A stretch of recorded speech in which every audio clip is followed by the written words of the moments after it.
Welcome back to Three Girls, One Kitchen. On today's episode, we're discussing a topic that is near and dear to my heart, the dark side of pornography.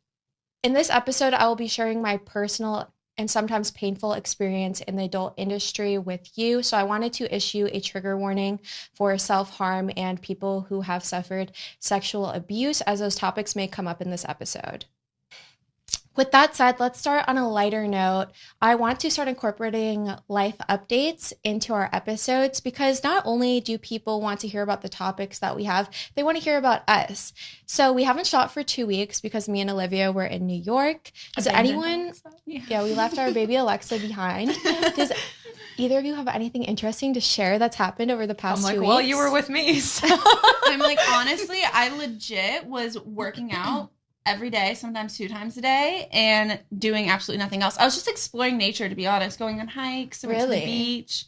Yeah. Any shrooms involved in that? By myself? No. No. I didn't even, nothing exciting. I do wish I had weed, but I didn't. Oh, I have some if you want it. Oh, yeah. Let's hit that doobie after this. Doobie? I haven't heard that phrase in a long time. What were we up to? Yeah. God, I feel like everything was a blur. I feel like we were gone for so long that I don't remember because we went to New York first, then ended up going to Chicago to get your dog. Then we're stuck in Chicago and then end up driving to New York, which is insane. We went on a little road trip. Yeah. We stayed in a motel. That was kind of cool.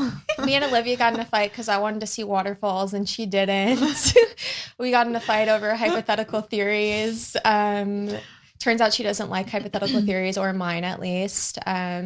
We got in a couple fights, just like little arguments. Yeah. But like just little, I mean, to me, those aren't fights. I guess you consider those fights. I don't, because me and Alexa have that like every day. I don't consider I mean, I don't really fight though. Like that was like a silly. Y'all are like half joking. Me and Olivia's are a little bit more serious, but less frequent than yours. Yeah. Yeah, because I don't ever really get mad. Like we just like bicker a little back and forth, like in a joking way. Yeah. But your guys' is more of like a serious note. I think I've decided I'm just going to let her say whatever she wants and not argue with her from now on. Same. Because like, it's just not worth it. It's not worth it. We had bad dates in New York. Traumatizing Wait, dates. I actually had a good one towards the end when we went to the pizza place. Oh, yeah. Yeah, that was good. That was a nice date. Yeah. We're all invited to Miami.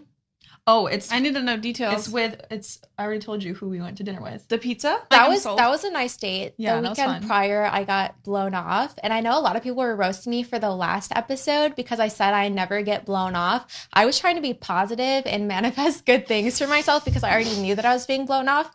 Oh. But y'all wanted to take it as me being a cunt. But that's just not the case. I just like to manifest that I'm not going to be blown off. Because I don't know why I would say that, you know? Aw. But I mean, it sounds like you guys had an eventful trip. God, I just don't even remember anything. I mean, It's so strange. Honestly, it's like we were. No, it's like a blur. Drugged. Yeah. Like I don't remember anything. Honestly, I'm a little. Yeah, I think we just were going through so much like stress, like getting the dog and like traveling so much that we didn't really enjoy it as much. It was mainly like getting your apartment, working. Chores. So it really wasn't. Yeah, chores. Yeah. I was literally so bored. I was putting myself to bed at 9 p.m. every night. Oh God. So I was reading books, watching Netflix, and working out, and that was legit all I did. Alrighty, so since none of us are as interesting as I planned for us to be, since we're all boring, let's bop into today's episode. Today's episode is sponsored by Helix Sleep. Not only do we want to thank them for sponsoring today's episode, but also for the mattresses that they sent us. I don't know about yours, but my mattress is great and has helped me fall asleep so much quicker. So Helix is a premium mattress in a box company that makes mattresses to fit your preferences based on your sleeping style and your body type. Everybody's different, and Helix knows that. So they made a sleep quiz that matches your unique body type and sleep preferences to the perfect mattress for you. I love my Helix, and I think you would too. If you're looking for a new bed, make sure to check out Helix. Before getting my mattress, I did the Helix quiz, and I got paired with the Helix Moonlight mattress. And I have to say, it's been so good for my back and for the usual restless nights that I have. Me and my new puppy, we just lay on it and we zonk out together. I love my new mattress. So when I actually took the Helix sleep quiz, I got the Dusk mattress, which makes a lot of sense because, as everyone knows, when I sleep, I cuddle Mr. Wolfie, my stuffed animal. So I lay on my back, and that one is perfect for back sleepers. Yeah, and it does like body contour as well. Yeah. So I took the Helix quiz and I actually got matched with the Helix Sunset, which for me is perfect because I actually have back issues. So I'm also a side sleeper and it actually has really good support. So it's helping me with sleeping on the side and also preventing any more back issues that I have because I have been having a lot of back issues. So I'm really, really grateful for this mattress. So I've had my desk mattress for a few months and my number one thing that I love was delivered to my door because I'm kind of lazy. I don't want to go out and get it. But I also have realized I've been sleeping through the night. I don't wake up as often. And when I do wake up in the mornings, I don't feel so sore and stiff and uncomfortable. I'm like able to get up and go. So the best part of all of this is that Helix comes to your door for free. And also it's rolled up. So it's very convenient. You know, I myself live in an apartment, 3 stories. So I like that it was able to just come to my door and I was able to roll it up onto my bed. If it makes you nervous to buy something you haven't tried, Helix has a 100-night sleep trial, so you get more than 3 months to try the mattress to make sure that you love it. If you don't like your mattress, they actually come pick it up for you, and you get a full refund. You can click the link below or go to helixsleep.com/3girls and get up to $200 off your Helix mattress. Go to helixsleep.com/3girls. I hope that all of you know by now that I did porn. Wait, what? Olivia, come I was like, no way. Anyway. Okay, sorry. I shot porn for 8 months from 19 years old to on and off twice from 19 to 21 for a total of 8 months. I shot 4 months and then I quit and then I shot another 4 months. So a total of 8 months. Today's episode is going to be discussing my experience as well as just a general consensus and stuff that you guys were able to find through research and knowing me and knowing other people who have worked in the sex industry. And just like the stigmatism that comes with it. And, yeah. But I mean, to me, what's crazy that I had found was that a lot of women that went into the porn industry, and this is obviously like a very sensitive topic, you know, but a lot of them had said that 70% of women that went into prostitution or the porn industry had some sort of physical abuse as a child. Yeah. And that's why they resorted to that. And because they had no other sources of income or weren't able to get a job and they felt like that was their only way to make an income. So to me, that really, you know, like hurt me inside to know that, because I obviously like struggle and I've had those thoughts growing up. You know, I went through physical abuse as a child. I was raped. So I definitely have had those triggers of thinking like, oh, maybe this is my only way to make money. And maybe I should try this out. Maybe I should try escorting. Maybe I should try, you know, seeking arrangements. And I've had those temptations. But I think that sometimes growing up in a proper environment helps you to get out of that. So if you don't even have a proper environment, that's even scary, because then you have no one to give you guidance, you know, to do so. I've even had just here in LA, when I was like 21-ish, I just was meeting with people for like job interviews or whatever. And I've had guys try to take advantage. And I've actually had someone tell me that like, you won't get anywhere in Hollywood or in LA without sleeping with people. I've had like high up business, like men, you know, company owners say that. And they tell girls that. Luckily, like I went home to my boyfriend and I was like, listen to what this guy just said. Obviously wasn't down. Yeah. But a lot of girls actually believe that they won't be somebody or won't be able to be successful without sleeping with people and doing these certain things. Because guys, or even girls, whoever, people of power manipulate and tell people, like, you have to do this. Well, it's great that you had someone to go back to help give you that reassurance that the decision that you made was right. That's kind of the drawback to being young and naive, is that, like Olivia mentioned, a lot of these girls who are getting into the sex industry, whether it be porn or prostitution or even just, you know, posting nudes online and doing OnlyFans, is that, like she mentioned, they come from homes that are not necessarily broken, but just don't have guidance, or there's abuse going on, or there's chaos inside of the home. I know for me, a lot of people always ask me, oh, you did porn, you must have been raped growing up, or you must have had sexual abuse. It wasn't like that at all for me, personally. I don't know if this is what caused it, but I've shared this before on the podcast that growing up, my parents were divorced. My sister has severe schizophrenia. And I think where I first started idealizing porn stars and girls like Anna Nicole Smith and Playboy was when my sister was going through her schizophrenic episodes. There was her cutting herself in front of me. One time I came home from school and she had hung herself and I had to cut her down from our swing set when I was in elementary school. And I remember going through those experiences, and one time I found online the girls next door of Playboy, and I just was like, wow, their life looks so amazing. And just you simple. Can just hit up like this old man and he'll fly you out to LA. I could get away from all of this and my life would be so incredible. Like they have all this cute clothes. They're beautiful. Yeah. And so I remember just wanting to escape from the situation that I had going on at home. And I would just hide in a closet or in my room and watch that and just fantasize about being 18 and going and doing that. But the danger in it is of the sex industry and porn being glamorized is that young girls like me are going to see all the positives and they're not going to see the negatives. And this is where it really shows how naive I was, because when I first got into porn, I had no idea that I was going to have to suck dick or have sex, which sounds so weird because you know that you're going to suck dick or have sex, but it didn't register, it didn't process.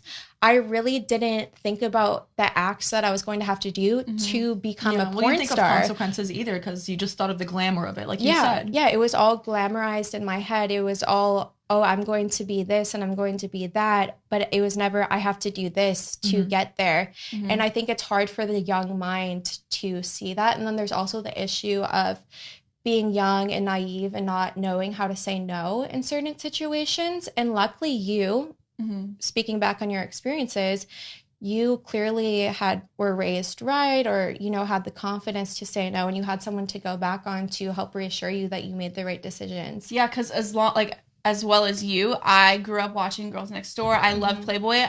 Growing up my whole life, I was like, I want to be a Playboy model. I want to do this. I was obsessed with it just like you. I was in Indiana and sitting there bored, nothing going on, and I would watch these hot girls on TV, like the blonde, beautiful, the mansion, a pool, party, whatever they wanted. Yeah.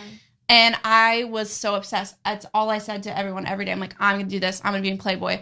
But the older that I got, and my dad actually lived in Vegas, and we would travel out here, and I got more experience like in their life and in their world, and I got to see how it was. Yeah. So luckily for me, I did get to see kind of like both sides in a way that kept me from, before I turned 18, I was like, I actually don't want to do this anymore. Yeah. And what deterred you from those situations where you wanted to get a modeling job and it was told to you, oh, if you sleep with someone or you do this sexual act, you'll be more likely to obtain it?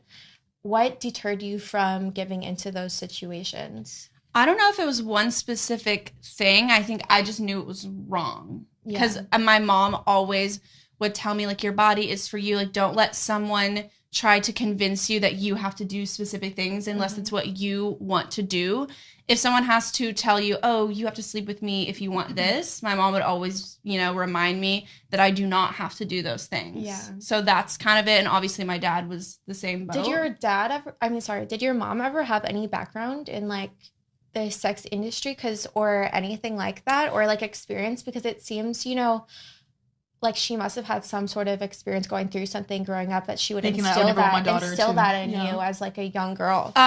She obviously hasn't opened up to me fully like that, but I do know she did do modeling at a young age, and so then she could have had those pressures that you were speaking of. Moved to Vegas and California and lived in Hollywood with my dad. He was a professional boxer, and when they were together, it was like the highlight of his career. He was world champion, and so she was around these celebrities and around that lifestyle. So luckily she was married and had my dad, but I think she got to see how women were treated and how girls were treated and wanted to keep me away from it. Yeah. So I think that would probably be why. An interesting statistic that Alexa shared with me this morning. Do you want to tell them? Because I know you did the research, so I don't want to take your... No, so I was researching because someone actually brought to my attention that a lot of porn stars die from like drug overdose, accidental or on purpose, suicide, whatnot. So I'm like, I wonder what the average like life expectancy, what is it? Yeah, life expectancy of a porn star is. And it's actually 37 years old. And that's like on average, obviously. A lot of them, if you look, die in their early 20s. Yeah. And then a normal person would live to be about 78 years old. So that just gives you an idea. It's like a 40-year gap. You have to think, why is the average life of someone who was in the sex industry or shot pornography 37 versus, what did you say, 78? Yeah. Like, that's insane. That's a huge jump.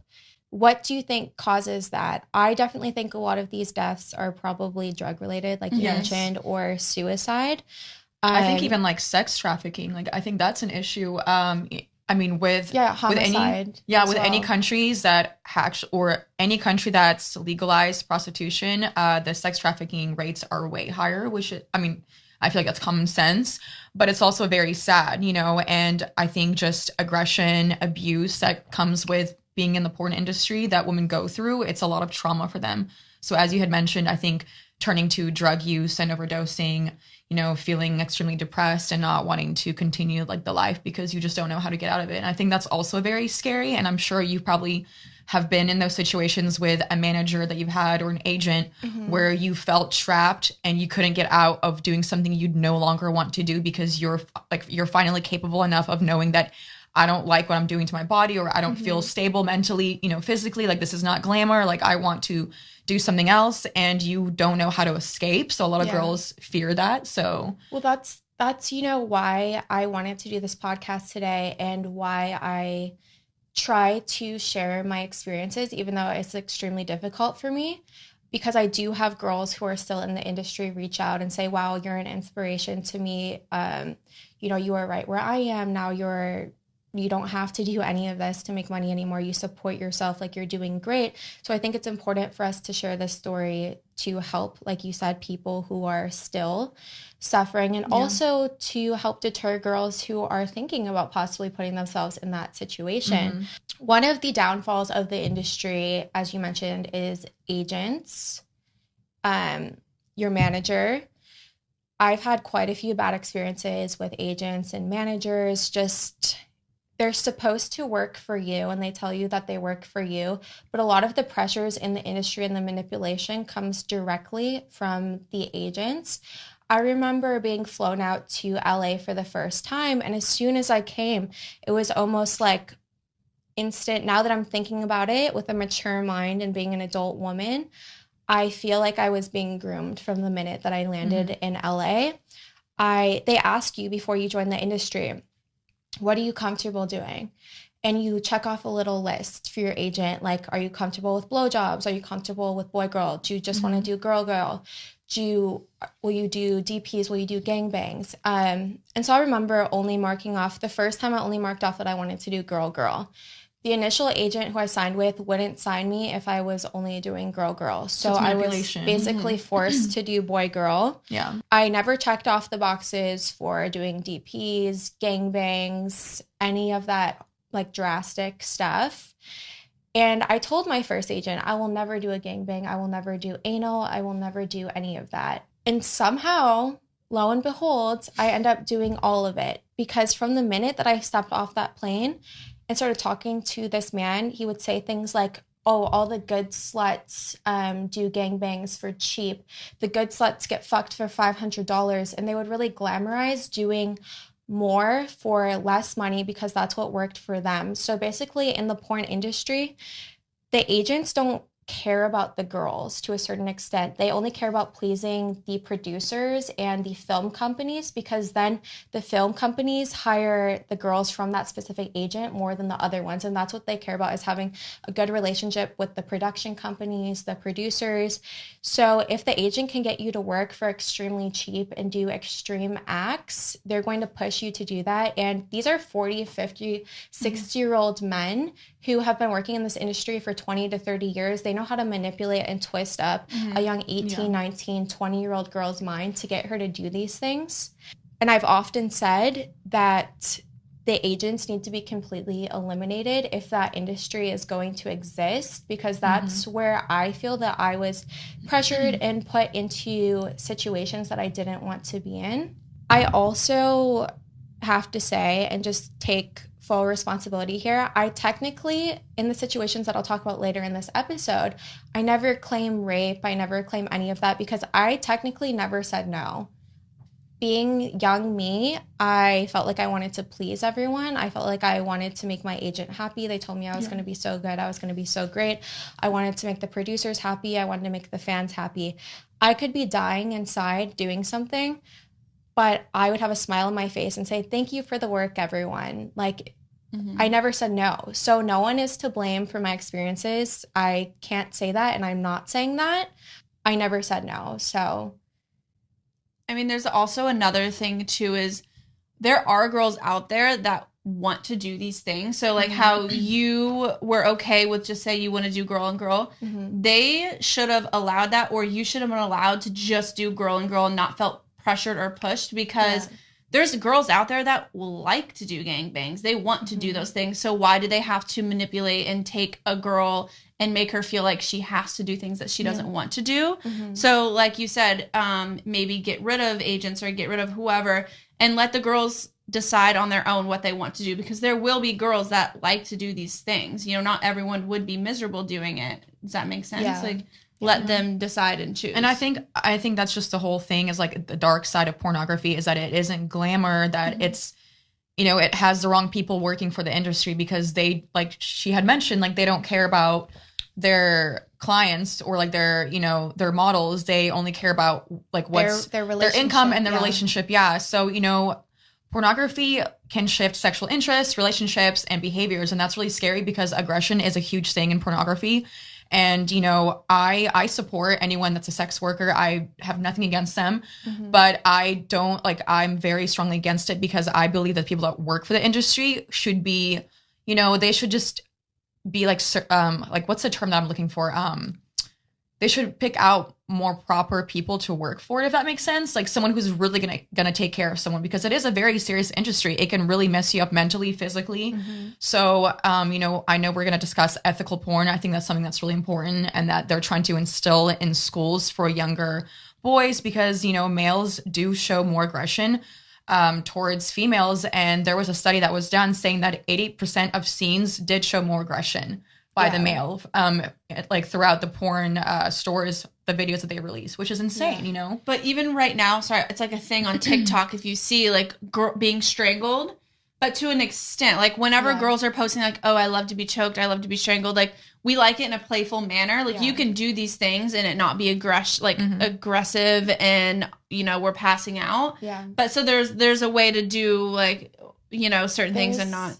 Yeah, there's when it comes to that, so what I was talking about, like being pressured to do like more and more things, more hardcore things. So there's two different main genres of porn. There's gonzo porn, which is the aggressive porn that you guys are talking about. It's the rough anal sex, it's the choking, and I'll go more into that. And then there's vanilla porn, which is what Olivia is talking about as ethical porn, is what I think you would consider. It's just like classic, like missionary, like just like basically like artsy sex. I was gonna say, wait, I'm kind of laughing the inside because I've had someone call me vanilla before. I mean, I love vanilla. Like, why are you so vanilla? I'm like, what do you mean? It makes me kind of hungry, but I've never even heard of the term gonzo, to be honest. Yeah. So gonzo is the first level of it, I would say, would be just, it's just like there's no like artistic vision to it. It's just like rough, hardcore sex. And that could be vaginal penetration. The next level up would be anal penetration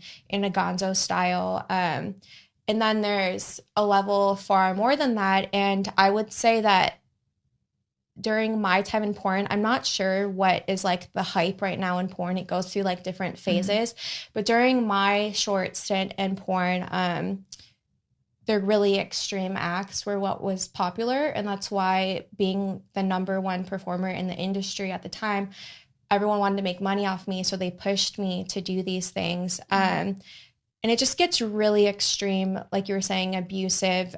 Did you ever go through those experiences where you had to do a scene where it was very aggressive and you just felt like...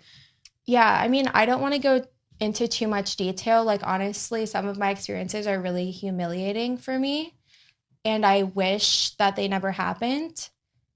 There's stuff going on, like people getting pissed on. Men are pissing inside of women's vaginas, assholes, down their throats. They're... Sorry. Oh, don't cry. Told myself I was negative. Now I'm crying. I'm like, God damn it.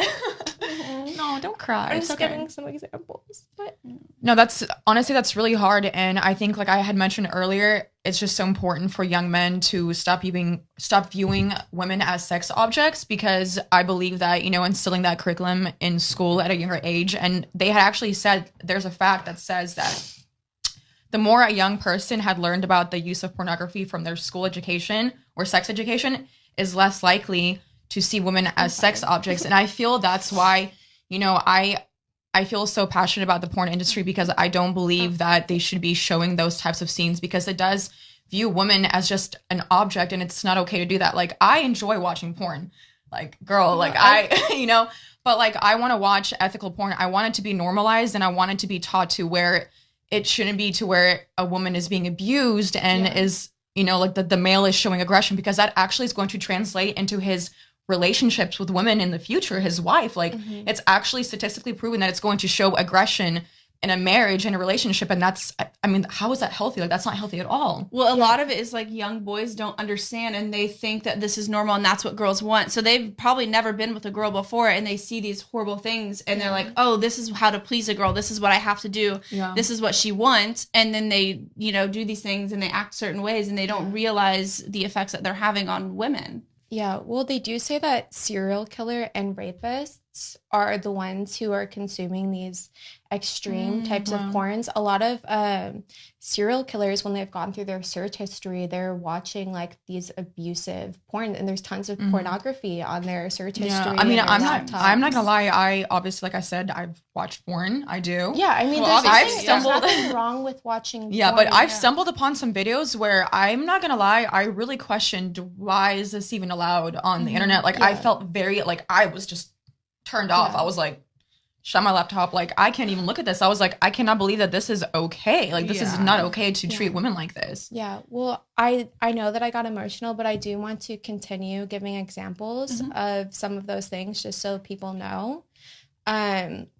What were some of the things that you saw that you were like, wow, this is really crazy? Yeah, I mean, there was one scene where I had seen, obviously the male was having sex with a girl, and she was literally crying because he was being so aggressive. Like, I guess, he was just too big for her. I mean, she was like full blown crying, and he was like slapping her. Like, you like that? Like, I was just like, oh my God, how can this, I could not get off to this. I don't know who watches this too. Some people have that fetish, and it's crazy. Yeah, and that's why they put it out there, because they're like, oh, somebody will watch it, which is just like, no offense, but like, that's disgusting, because obviously she's not okay. Yeah. And I mean, to me, it really makes me sad, because I think of the girl and I think, wow, like, I can just see it in her eyes that she did not want to do this scene, but she's doing it because of the reasons of, she needs the money, or this is a flexible job for her right now.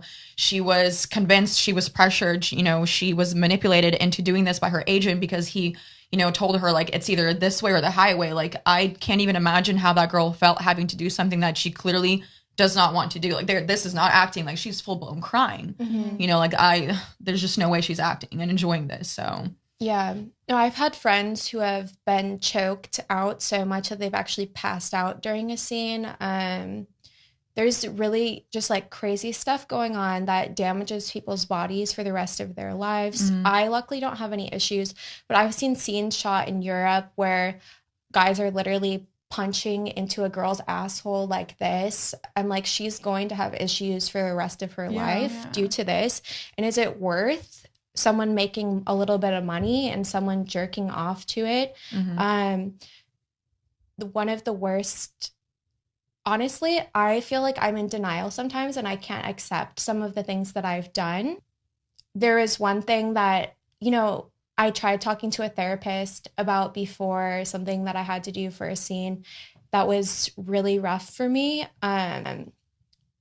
basically this guy had a bowl and he like gagged me until I threw up into it, and then he like pissed in the bowl, and during the scene he asked me to drink it, and I didn't know how to say no. It was one of the most disgusting, foul scenes I ever had to do. And I'm telling a therapist this, and they don't even fucking know what to say to me. Yeah. No one can relate. Like, no one fucking knows what to say about it. And so when it obviously, I don't know how like porn is shot. They don't tell you beforehand. Did they tell this guy to do these things, or did he just his own brain? This one, my decide? agent was actually very pissed about. Okay. And again, like, I'm not saying that I was raped. But you were put in the spot. You were put I told this guy, like, yeah, I'm excited. Let's do this.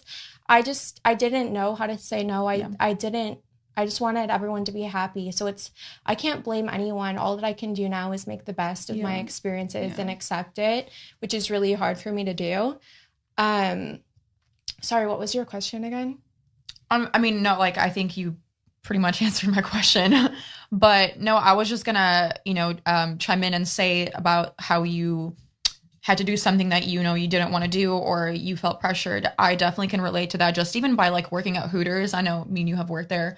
I obviously have a little longer history of that. And, I definitely was a sex object. Like, that's who I was viewed as working at Hooters. Clearly, I was the complete opposite of that.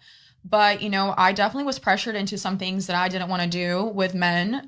They had the audacity to ask me to literally go give them a hand job behind the dumpsters.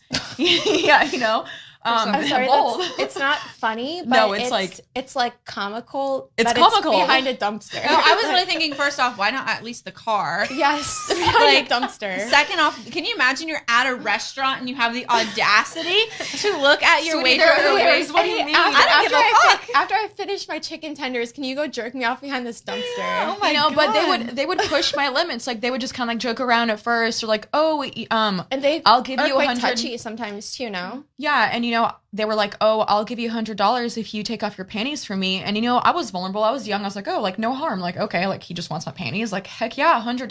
Like, but that's then they're gonna be like, how much? They kept pushing and put me on. And once they like put you on the spot, like, it's so hard to like say no, and you feel so awkward because you don't want to, one, ruin a relationship with a client who comes into Hooters every single day, who is basically paying your bills, who's tipping you. Two, you don't want to piss them off to where they're gonna go say something. So I definitely can relate on the pressure thing, and I can definitely understand how you felt like being put in a situation that you did not know you're going to be put in, because it is so hard to get out of that. So, like, I definitely understand sex workers and the porn industry a lot more, just because I've had personal experiences that I can relate to. Yeah. I think I've talked to you about this briefly, and I don't know her full story because obviously I haven't got to talk to her, but I told you I had a cousin that actually I found out did porn.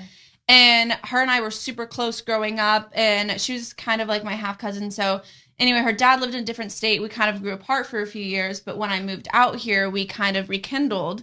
And she was obviously a lot different than I had remembered. And I remember my dad's friend being like, oh, she definitely, like, she's a sex worker. I'm like, no. Yeah. I end up finding out that she is. But now I've even shown you before and after pictures. Like, she's back home, very unwell and unstable, like, had a really bad drug problem. She now hears, like, voices in her head. Like, she was going through a lot of, like, obviously abuse and issues. And before that, like, she was a very normal girl, especially from what I remember. I looked up to her. She's my older cousin, and she looks completely different. I remember I was, like, showing you these things, and it's so crazy that, like, I got to, like, witness firsthand that it turned, like, a normal, like, my normal cousin into, like, now she is, like, in a mental asylum. Yeah, and so I would say that's definitely attributed, one, to probably the experience of shooting porn. And I'm not saying every scene and every shoot that I did was horrible. I'm saying that the handful that were traumatic for me were enough to do damage. It just there takes were one. Probably 3 to 5 that were really traumatic for me, whether it was being sent to a set with someone who was way too old and I didn't even know who I was going to fuck, and I was disgusted the whole time because they were 80 years old, or, one of the experiences that I just listed, or just being pressured into doing something that I was scared of doing because it was too extreme. That can definitely be very dramatic, and I would say is the number one contributor to why I left the industry. And disown it basically because of those horrible experiences that I had.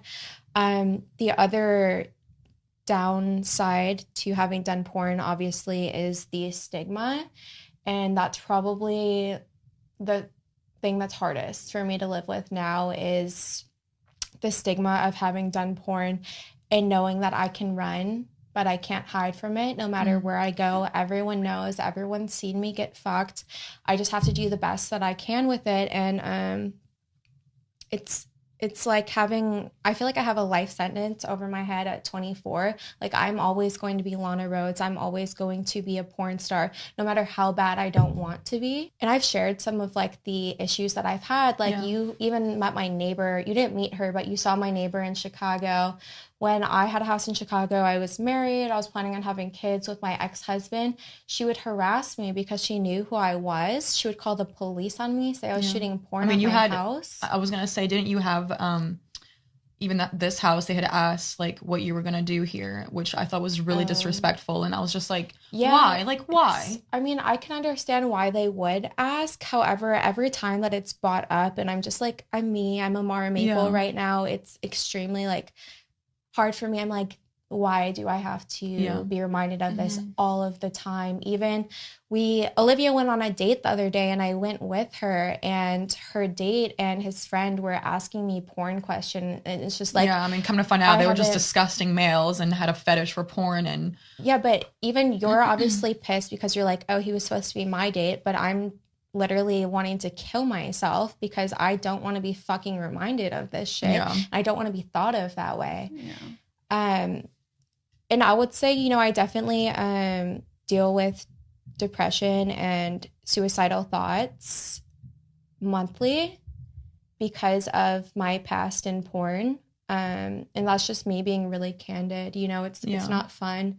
It's not a great thing to have over your head. Yeah. But I mean, I know, like you said, that it's something that you have to live with for the rest of your life. But the thing is, though, like the direction that you're going is so inspiring to many. And it's so important because you just did a complete 180. Like, you have so much class. Like, you know, you are intellectual. Like, you are self-educating yourself. Like, you're doing all the things that a lot of, you know, porn stars or girls that are still in the industry can't even do at all because they don't have that proper knowledge, or they don't have the guidance. They don't have the friends to like show them and lead them the way and say, hey, like, this is what you shouldn't do. This is what you should do, because you don't have that guidance when you're in that industry. Like, you're completely mind fucked. So the direction that I think you're going is amazing, and it's super inspiring, like I said, and trust me, like, you will be known as Amara Maple, not LANA RHOADES, in 10 years. And I can promise you, if you just keep going in the direction that you are, because you're doing really good for yourself. Yeah. And you're like showing all these young girls, like, first off, you're giving them examples. The girls that are going to watch this that have maybe had the thoughts or been in your shoes, they're now going to get to see that it is not glamorous and that maybe they should not. And you're also helping the girls that are in that right now, that are currently doing these things, that there is a way out and that they don't have to do it. So I mean, I hope that my experience and my suffering through this experience will help other people. Whether it's helping someone make better decisions than I made, or it's helping people who are in the thick of it get out of it. We're going to wrap up this episode. I don't feel like I got to touch on everything that I wanted, but I hope that it somehow help someone in some way. So crazy. But the other night when we got back from New York, I hadn't had a vibrator with me for the whole entire trip. Jesus Christ. So I was going off with my Hitachi, and it actually broke because I used it so much. Thank God this episode is sponsored by Adam and Eve, so I can use our discount code and order a new one. Free stuff is awesome, but free stuff to spice up your bedroom is even better. Select almost any one item for 50% off, and Adam and Eve loads on free stuff. So you know how I love lingerie? I like to take my little sexy pics. Yes. I actually just ordered so much from Adam and Eve, and I'm super excited for it to come in. I've ordered from them before, and I put them on even when I wasn't really feeling myself, and I felt hot as fuck. Ooh, so damn, I need to check them out now. I know, I'm excited. Use our offer code 3G1K at checkout on adamandeve.com. That's 3G1K at checkout on adamandeve.com. That's 3G1K at checkout at adamandeve.com. 50% off, free gifts, and free shipping. What's not to love? After years of fine print contracts and being ripped off by large wireless providers, I've learned that there's always a catch. So when I first heard that Mint Mobile offers a wireless plan starting at just $15 a month, I was like, what's the catch? But after speaking with them and using their services, I realized that it all made sense. Mint Mobile's secret sauce is that they're the first company to sell wireless service online only. By cutting out retail stores, there's no mystery fees that get passed down to you. Instead, Mint just passes on sweet savings directly to you. Yeah, so for people looking to save some extra bucks, Mint Mobile does offer premium wireless for only $15 a month, guys. All plans come with unlimited talk and text, plus high-speed data delivered on the nation's largest 5G network. And if you're not 100% satisfied, guys, Mint Mobile does have you covered with their 7-day money-back guaranteed. And you get to keep your same phone number along with all of your existing contacts. Oh, that's actually pretty awesome because that's important to me. I need my too. phone number. I've had the same phone number since I was 10 years old. Same. Legit. So you guys should switch to Mint Mobile because they do have the premium wireless for only $15 a month. So to get your new wireless plan just for $15 a month and get it shipped to your door for free, go to mintmobile.com/3G1K. That's mintmobile.com/3G1K. Yeah. So let's dive into the fan questions. So my fan question is, how do I go up to a random girl in public and start a conversation asking for a friend? So I'm going to say this for girls and guys. So for me, I've learned to maybe pick something out from a person. For instance, I've been in a situation where I was sitting across with a bunch of friends and I had found someone like really attractive that I wanted to like say something to them, you know? So how I went about it is I looked at his shoes and I was like, oh my gosh, I love his shoes. Like I'm a huge shoe girl, like you guys know. And I made a compliment to his shoes and I said, hey, oh my gosh. What were they? Nikes. Oh. Of course. But they're like the special edition. Okay. So you know, I pointed out his shoes and I said, oh my God, are those like so-and-so, like, you know, the certain type? And he was just like, oh my gosh, like, how did you know? So that's how I striked that conversation. And then we started talking. So sometimes you just have to look at the other person and pick something out, or sometimes like even just making a funny joke if you're in a weird situation or like the location that you're at. So obviously don't be creepy. Like, don't try to force a conversation that should not be there, because then that person's not going to want to talk to you. Yeah. But like I said, if you want to just strike a conversation, look for something that's on them, compliment them if you like something about them, and usually it'll get that person to respond, and then you guys can start a conversation. I agree. Definitely. Compliment is an easy thing. Also be like, oh, I like your sweater. Where'd you get that from? Start a conversation. Another thing I like to do is maybe ask a question of some sort, you know, not like play dumb, but I don't know how to say it. Say you're somewhere and you're like, oh, actually, do you know of a good place to get pizza? Like, I'm not from around here. Like something random, like whatever. I've heard of that. Like acting like dumb, but obviously you're not. Yeah, like just to get their advice on something, and it strikes a conversation. And you know, if they're into you, maybe they'll take you. I hate when I actually have a question though, and then they think that I just want to talk to them. That honestly happens to me more often than me actually wanting to hit on someone. Well, that's when you ask a girl. Oh, right. Yeah. Well, what if there's no girl? But then they also might think you really are bad. Like, you honestly, like, you ask people questions and then you just keep going and they won't, like, shut the fuck up. And I'm just like, oh, God, she just started this. Well, I feel bad stopping the conversation. Yeah. You're like, all right, so nice. I really can't give advice on this. I've only asked one, well, besides like Instagram DMs, that's completely easier though. Yeah. In real life, I've only had to ask one guy out in my entire life. It was a guy at the gym, and I probably followed him around the gym for 2-3 hours trying to work up the confidence. Eventually I waited on the couches, like downstairs, after waiting like 3 hours for him.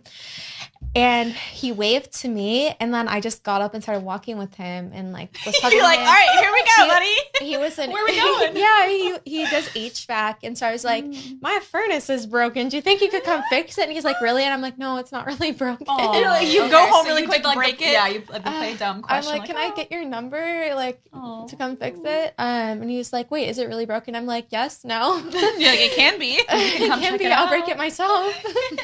And now asking a question, and then obviously a compliment. Everyone loves a compliment, so those are easy go-tos. My question: advice when someone you had a good relationship and bond with, but they end up ghosting. I actually had this happen to me recently. I thought that I had like the best, what was it, like second hangout date with someone. Like I thought the chemistry was amazing, insane.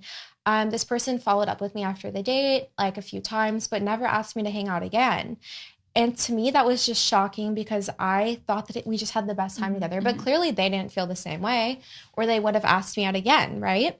But my advice for this is, giving myself and you advice, because I just went through a similar thing, is if they wanted to, they would. Okay, TikTok. Dude, she literally came into my room. I have something crazy to tell you. Yeah, she came into my room at like 4 a.m. with flowers and coffee, and she goes, Olivia, if he wanted to, he would. And I'm like, oh my God, what? Did you just find the love of your life? Like, why are you holding roses and a book? Like, what's going on? Like, where did you go for like 3 hours? So my ex was in New York at the same time as me. Why did I just say New York like that? And I wasn't going to hang out with him, but then I couldn't sleep. So I was like, fuck it. I'll just bring my dog over to his house at like 2 a.m. For him to meet my dog, like as friends, on some friendship shit. And it was Easter, so I was like, why not? So I went over there. We like hung out for a little bit. Again, I just feel like I have to reiterate, didn't hook up, like just some real friendship type shit. I leave at like 4 a.m. and it said that Starbucks was going to be open. So I Ubered to Starbucks. Well, actually, I dropped off my dog. And then I Ubered to Starbucks. Because it was Easter, they were closed till 5 a.m. So there's a little subway underpass next to the Starbucks. I'm sitting there. People are coming up, down. I'm sitting there for like 30 minutes. And I have another 30 minutes to go.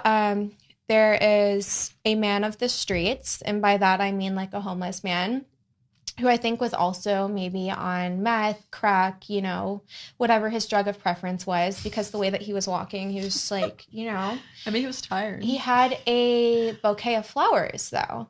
And so, you know, he's coming up the stairs all slowly like this, and I'm like, should I stay here? Should I have a conversation with him? I'm like, you know what? Why not? Let me have a conversation with this man. I'm going to be here for 30 minutes. I should brighten his day. I'm sure a lot of people don't want to talk to him because he can be intimidating. Yeah. You know, especially being a girl alone there, it can be scary to talk to a homeless man who seems like he's on drugs.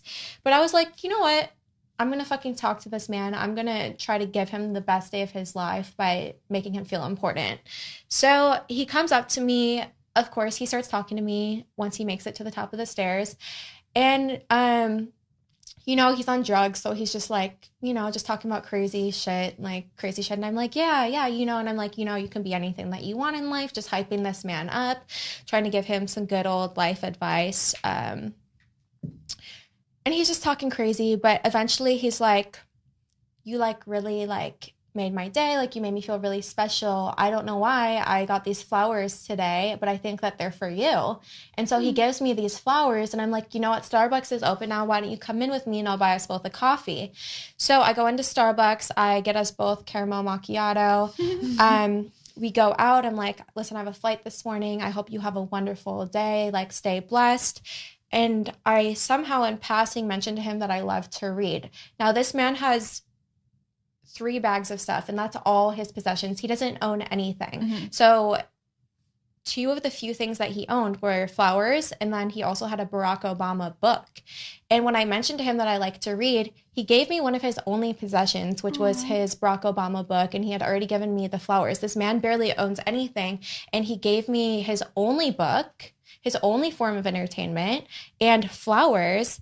And I'm just like, this man who literally has nothing gave me everything. Yeah. If a fucking man wants to, he fucking will. Yeah. And he was like, he probably stole the flowers from someone. Like, honestly, he probably did steal the flowers or found them in a garbage can or something. But I'll tell you, I bought that book home with me because that book means so much, because this man gave me, he doesn't have anything, and he gave me everything that he had. And so I broke into the house at like 5 a.m. and I'm like, Olivia, if he wanted to, he would. I'm like, look, this man doesn't have anything, and he gave me everything that he has. Yeah. I mean, I forgot what the question was. Wait, what was the question? Oh, it was it was you felt basically you felt like you had a connection or a good relationship and bond, and they end up ghosting. So the moral of the story is, if they wanted to be with you. They wanted to talk to you. They wanted to see with you. They would. If they felt the same connection, or if they felt the thing. Let it go. Don't dwell on it. Don't sit there. I mean, we've all been there. I've definitely had guys I've talked to for like a month, and we've talked about like being serious, and all of a sudden, boom, nothing. Yeah. Me. So it happens to everyone, and the worst thing that you can do is sit there and dwell and be like, why not? Why me? Why didn't they pick me? Or not the right get person. over it and move on. Think of scenarios like, oh, maybe, because this I'm definitely guilty of, is not accepting that they didn't want me, and thinking like, oh, maybe they're just shy. Maybe they just love me too much. They're scared. I'm like, I'm the opposite. I'm like, all right, well, I wasn't the one for them. You know, I'm very like, to where you're masculine, you're realistic. I was also gonna say, I feel like everything happens for a reason, and everyone is put in your life for a reason, and also taken out for a reason. So if someone ghosts me or disappears from my life, I'm like, that was probably for the best, because if they had stayed, they probably would have made me more sad or brought like more toxic, negative. Yeah. Could have kept you from doing something. So So if someone leaves your life, all right, cool, let them. Yeah. It's a very simple saying, but I think I had spoken about this a while back on the podcast, is that I had to realize that everything happens for a reason. And, if someone isn't meant to be with you it's for a reason. Like you said, it's stopping you from possibly maybe getting a future career, like a gig of your, like a dream gig, or traveling, or becoming friends with someone else, or honestly meeting your husband the next day, like your future, the love of your life. You know what they say, don't let your boyfriend stop you from meeting your husband. Oh, I like that. Yeah, if someone ghosts you, all right, bye. Mine is, how do you get back into dating and actually give guys a chance? It's been like 2 months since I've even like done anything at all. I don't talk to guys, whatever. So I guess this would be good for me, because I haven't gotten back into dating. But I feel like when I'm ready, I will know. My mistakes in the past is I would always have to have a guy to be texting, or have someone to hang out with, or just whatever. And that was very toxic for me. What I'm doing right now is I don't talk to really anyone. And I think that when you are ready and you focus on yourself, like we always say, and you're happy with yourself and your friends, you'll know when you're ready to get back into dating. When someone asks you on a date, you'll know, do I want to go? Do I like not want to go? You'll just know automatically. If you feel like you're kind of forcing it, then I think it's pretty much a given, like you're not ready.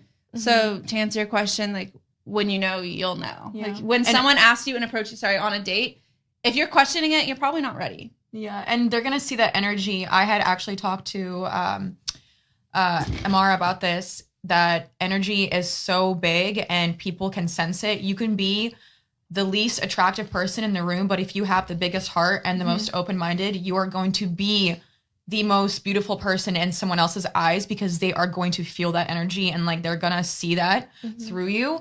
And that's what makes you attractive. It's not your looks. It's and when you're not mentally ready to be out, trying to date guys or talk to guys, because you have a lot of self-reflecting to do, you have a lot of issues you need to fix, you have your own things going on in your life, they are going to see that whether you think that or not. They will feel and sense that energy. I personally have been in a situation where I was trying to force a relationship, and I was talking to a guy, but I was not mentally there. I was not physically there. I was going through a lot, and I was portraying that anger or whatever issues I was having on him without even realizing it, to the point to where he left me, and he was just like, yo, like, I can't do this with you. And I was so frustrated and angry at him. And then whenever a couple months later, I was like, you know what? I did some self-reflecting. I was like, wow, like I feel so bad that I put him through that, because I wasn't ready, Yeah. My number one thing I always say is try to be a positive energy, no matter who you're around, no matter where you are. Even if you're having doubts or feeling off about something, maybe keep that for when you're at home, because you never know, if your energy's off and you're feeling negative, it will affect who you're around, and you can bring others down. But if you are a positive, radiant energy, people will know. I have actually had people come up to me out before being like, wow, I love your energy. One, it brings new friendships. It could also bring people who you want to date, and it also can uplift other people's moods that you don't know that need it. Yeah. No, I try to stay home, and I try not to talk or text people while I'm down or sad, just because I don't want to be seen in that light. Yeah. And you are good at that. You always told me that. The other day I made a mistake, and I went with you on that date while I was really upset about something else, and I ended up talking trash about someone. Like now, after the fact, I'm just like, that's not who I am as a person. You feel like I feel, an idiot. And I'm not just an idiot. I feel bad because it's outside of my character. And so I know, per se, when I'm in a bad mental state, I'm not going to go out and be around people again because it makes me act out of character. And that's not who I am. Yeah, I agree. Okay. Thank you for listening to today's episode. I hope you enjoyed hearing about my experience, their experiences, and I hope you learned something or at least found my trauma entertaining. I don't know if you guys they have seen me cry before when my Instagram got deleted. I didn't know that even happened. I was gonna say, it's like a popular screenshot. People made memes. It's really funny. I've seen it. I want to see it. So you might have seen me cry before. This could be the first time. Regardless, make sure you head over to Apple Podcast or Spotify and subscribe to us. Make sure you subscribe on YouTube. Leave positive, uplifting comments. Please. Don't be a bully. Seriously. We dropped 3 days earlier on Apple, so listen to us there. Love that little dance. I'm like, bye.